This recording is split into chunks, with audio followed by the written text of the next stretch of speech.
شروع اللہ کے نام سے جو بڑا مہربان نہایت رحم والا ہے۔ اس لیے آپ ان چیزوں سے شک و شبے میں نہ رہیں جنہیں یہ لوگ پوج رہے ہیں۔ ان کی پوجا تو اس طرح ہے جس طرح ان کے باپ داداؤں کی اس سے پہلے تھی۔ ہم ان سب کو ان کا پورا پورا حصہ بغیر کسی کمی کے دینے والے ہیں۔ یقیناً ہم نے موسیٰ کو کتاب دی، پھر اس میں اختلافات کیا گیا۔ اگر پہلے ہی آپ کے رب کی بات صحیح نہ ہو گئی ہوتی تو یقیناً ان کا فیصلہ کر دیا جاتا۔ انہیں تو اس میں سخت شبہ ہے۔ یقیناً ان میں سے ہر ایک جب ان کے روبرو جائے تو آپ کا رب اسے اس کے اعمال کا پورا پورا بدلہ دے گا۔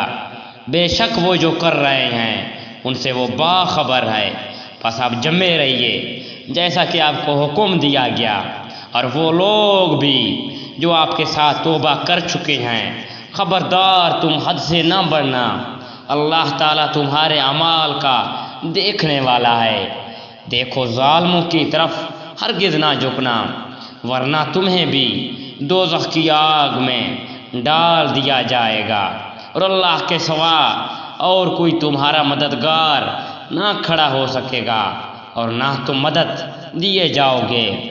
دن کے دونوں سروں پر نماز پرکھا رکھ، اور رات کی کئی ساعتوں میں بھی یقیناً نیکیاں برائیوں کو دور کر دیتی ہیں۔ یہ نصیحت ہے نصیحت پکڑنے والوں کے لیے، اور آپ صبر کرتے رہیے۔ یقیناً اللہ تعالیٰ نیکی کرنے والوں کا اجر ضائع نہیں کرتا۔ پس کیوں نہ تم سے پہلے زمانے کے لوگوں میں سے ایسے اہل خیر لوگ ہوئے جو زمین میں فساد پھیلانے سے روکتے، سوائے ان چند کے جنہیں ہم نے ان میں سے نجات دی تھی۔ ظالم لوگ تو اس چیز کے پیچھے پڑ گئے جس میں انہیں آسودگی دی گئی تھی، اور وہ گناہ گار تھے۔ آپ کا رب ایسا نہیں کہ کسی بستی کو ظلم سے ہلاک کر دے اور وہاں کے لوگ نیکوکار ہوں۔ اگر آپ کا پروردگار چاہتا تو سب لوگوں کو ایک ہی راہ پر ایک گروہ کر دیتا۔ وہ تو برابر اختلافات کرنے والے ہی ہیں گے بیزان، اور اس لیے ان کے جن پر آپ کا رب رحم فرمائے انہیں تو اسی لیے پیدا کیا ہے۔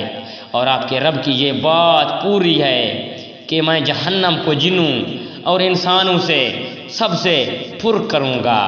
رسولوں کے سب احوال ہم آپ کے سامنے آپ کے دل کی تسکین کے لیے بیان فرما رہے ہیں۔ آپ کے پاس اس صورت میں بھی حق پہنچ چکا جو نصیحت اور صحیح ہے مومنوں کے لیے۔ ایمان نہ لانے والوں سے کہہ دیجئے کہ تم اپنے طور پر عمل کیے جاؤ، ہم بھی عمل میں مشغول ہیں، اور تم بھی انتظار کرو، ہم بھی منتظر ہیں۔